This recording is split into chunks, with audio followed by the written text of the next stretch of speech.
Look at the question. The angular velocity of vehicle is 70 radian per second. Angular velocity काय दिलेली आहे 70 radian per second. It means आपल्याला काय दिलेलं आहे की omega is equals to 70 radian per second. If the radius of wheel is 0.5, so what is the radius? Radius is equals to 0.5 metre. दोनों जो है वो दोनों ऐसा यूनिट में है. इट मीन्स हमको कन्वर्ट करने की जरूरत नहीं है. Then linear velocity of the wheel is, we have to calculate linear velocity, that is V. अब हमको फॉर्मूला क्या दिया हुआ है, हमने अभी फॉर्मूला देखा. वो फॉर्मूला क्या था, v is equals to R omega. ये फॉर्मूला था. हमारे पास r है 0.5, ओमेगा है 70. मल्टीप्लाई करेंगे 7 5 35, ये 0 एक डिजिट के पहले पॉइंट, देन हमारा answer will be 35. Linear velocity है, यूनिट क्या रहेगा, मीटर पर second. So what is the answer? Option number C. Very good Harshita. Option number C. अब देखो ये क्वेश्चन कहां पूछा हुआ है, एमएसटी सीईटी 2000 में. In the year 2000 MST CET में ये क्वेश्चन पूछा गया था. देखो सिंपल है, जितना आप लोग सोचते हैं उतना हार्ड नहीं है फिजिक्स भी और एमएसटी सीईटी भी. अगर आप लोग के बेसिक कंसेप्ट क्लियर है, ऐसे छोटे छोटे फॉर्मूलेज आप लोग को मालूम है, सारे फॉर्मूलेज मालूम है, देन आप लोग इजीली वो पेपर क्रैक कर सकते हैं. सिर्फ सबसे पहले तो आपको आपके मन से डर निकालना है कि फिजिक्स बहुत हार्ड है. फिजिक्स सबसे इजी है. थ्योरी कम लर्न करना पड़ता है according to with respect to the bio या फिर केमिस्ट्री. फिजिक्स उससे इजी है. अगर आप लोग को सिर्फ फॉर्मूले याद है, कैलकुलेशंस आपके स्ट्रांग है, then you will the topper of physics. But उसके लिए ये जो फॉर्मूले, इनकी मेहनत तो करनी पड़ेगी. चलो देखो मैं बताता हूँ आपको कैसे लग रहा है सी करेक्ट है. कोई बात नहीं, लग रहा होगा उसमें कुछ के. देखो मैं आपको बताता हूँ कैसे आएगा, क्या आएगा. ठीक है, यस. अब देखो, अब बस हो गया. बहुत ताकत दिखा दिया आपने, बहुत जोश दिखा दिया. देखो जो जोश में लिया हुआ जो फैसले होते हैं ना वो गलत हो जाता है अक्सर. थोड़ा सोचना है, थोड़ा अच्छे से. ठीक है, हाँ सर. कभी कभी क्वेश्चन आता है हमें गड़बड़ में, हम आंसर गलत कर देते हैं. गड़बड़ नहीं करनी है. एक बहुत बड़ी लेसन आपको आज के इस चीजों से देखना है, सीखना है. अब सब आपके ऑप्शंस बंद कर दो आप डालना. अब मैं बताता हूँ वो सुनो. आपको क्या बनाना है, इधर क्या बनाना है, 2001 में सवाल आया था ये. 100 आपको क्या बनाना है, ग्रेन्स. किसके, व्हीट के. सो ग्रेन्स मतलब क्या बनाने हैं, सीड. तो 100 सीड बनाने हैं.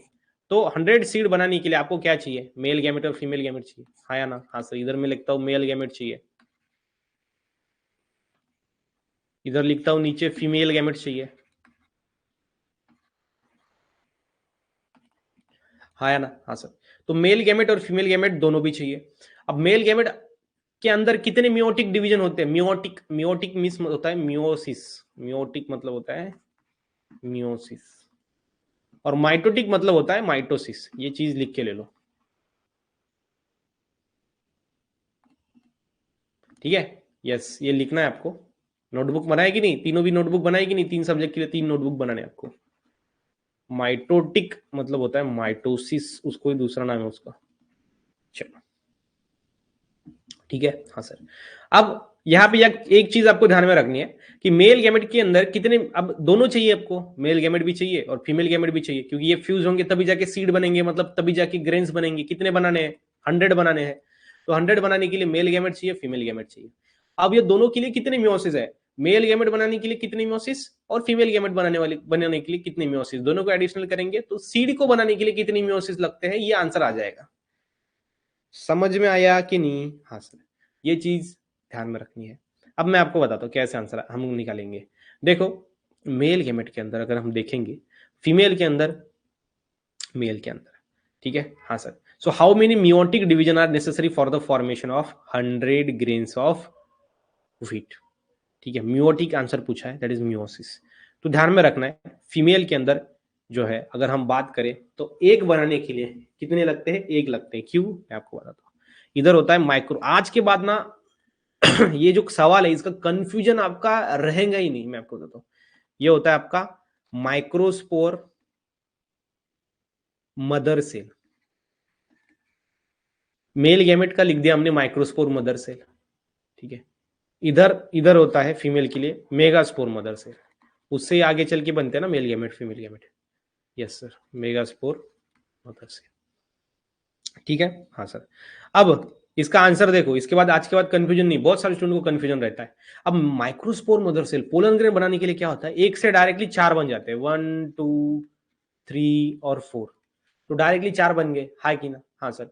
तो एक जो है आपका, एक माइक्रोस्पोर मदर सेल से 4 आपके पोलन ग्रेन्स बन रहे ठीक है। तो फिर उससे बाद में आगे क्या होगा, 2 मेल गैमेट बनेंगे, हर एक मेल गैमेट के साथ एक जो एग है वो फ्यूज होगा, मतलब आगे चल के एक एक सीड बनेंगे ना वो, हाँ सर।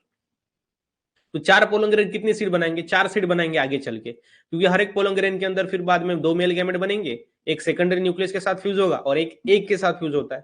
तो आगे चलकर हर एक आपका पोलन ग्रेन एक ही आपका सीड बनाएगा, सीड एक ही बनाएगा, डिवीजन 2 बार होता है, मतलब फ्यूजन, सीड एक ही बार बनता है, क्योंकि एक में सीड और दूसरे में एंडोस्पर्म बनता है ना, हाँ सर। तो ये आ गया आपका 4 बार। और ये जो आपका माइक्रोस्पोर मदर सेल है ना, जो एक है megaspore, not microspore, it is megaspore. तो जो फीमेल गैमेटोफाइट बनाने के लिए जो मेगास्पोर होता है, उससे आपको पता है 4 बनते हैं, 1 2 3 और 4। उस 4 में से क्या होता है, आगे चलकर ऊपर के 3 डी जनरेट हो जाते हैं और नीचे ही सिर्फ एक ही रहता है। तो अगर हम बात करें मेगास्पोर मदर सेल की, तो एक बार में एक ही बन रहा है और इधर एक बार में 4 बन रहा है। तो हमको दोनों भी सिमिलर चाहिए ना, इधर भी 100 चाहिए, उधर भी 100 चाहिए, एक चीज ध्यान में रखना है। तो अगर ऊपर में हमको 100 अगर पोलन ग्रेन्स बनाने हैं, 100 पोलन ग्रेन्स बनाने के लिए डिवीजन कितने लगेंगे, फिर एक में 4 हो रहा है, तो 25 अगर हम डिवीजन हो जाएंगे इधर मियोसिस, तो 25 में 100 बनेंगे कि नहीं, हाँ 100। तो 100 उधर बन गए, 100 अपने पास पोलन ग्रेन आ गए, मतलब वो फ्यूज होने के लिए। और जो मेगास्पोर मदर सेल है, वो एक इसमें एक ही बार हो रहा है, तो हमको वो भी 100 चाहिए कि नहीं, हाँ सर। तो एक इसमें एक बार, तो 100 अगर डिवीजन होंगे तो 100 में 100 बनेंगे। तो 100 और ये ऊपर के 25, मतलब दोनों को अगर मिलाएंगे तो योर आंसर शुड बी 125। तो इसीलिए जो बी आंसर होगा वो करेक्ट होगा। समझ रहे कि नहीं समझ रहे हो आप, बताओ। चलो, मुझे लगता है कि अभी आपको अच्छे से दिख रहा होगा सारी चीजें। चैट बॉक्स में बताइए, चलो समझ में आ गया कि नहीं। आज के बाद कभी भी इसको भूलेंगे क्या। The tertiary butyl bromide can be written as tertiary butyl bromide 1 2 3 1 bond Br, बरोबर आहे, म्हणजे एक कार्बन त्याला CH3 बॉन्ड Br, याचा करेक्ट आन्सर काय दिलेला आहे, A. Next option, when ethanol is treated with potassium bromide and concentrated H2SO4, ठीक आहे, तर काय म्हणते, when ethyl alcohol is treated with potassium bromide म्हणजे KBr and H2SO4, तर हा काय करणार सर, हे तर हायड्रोजन डोनेट करणार आणि HBr निघणार। तर करेक्ट आन्सर 31 नंबर आहे, तर करेक्ट आन्सर डी बरोबर आहे। 31 क्वेश्चन आन्सर काय डी। सर्वर लक्ष द्या कसं, की आपल्याला दिलेला इथेनॉल C2H5 बॉन्ड OH, याची रिएक्शन कोणासोबत केली आपण, KBr सोबत, इथं Br यायला पाहिजे, पण इन प्रेझेन्स ऑफ काय घेतलं, H2SO4, ठीक आहे, प्लस इन प्रेझेन्स ऑफ काय घेतलं, H2SO4, इन प्रेझेन्स ऑफ आहे ना, तरी काही प्रॉब्लेम नाही आहे, इट गिव्स, तर काय होणार, OH is remove by Br, C2H5 bond OH। Sir correct answer D नाही यायला पाहिजे, करेक्ट आन्सर इथिल ब्रोमाइड यायला पाहिजे, ठीक आहे। अल्कोहोलिक ने ऍक्वियसच घेतलं, ठीक आहे, ऍक्वियस OH इन प्रेझेन्स ऑफ, तर ethyl bromide is a product. तर करेक्ट आन्सर काय सर, ए। व्हेरी गुड करण, उमा, आकांक्षा, ठीक आहे, ओके, व्हेरी गुड।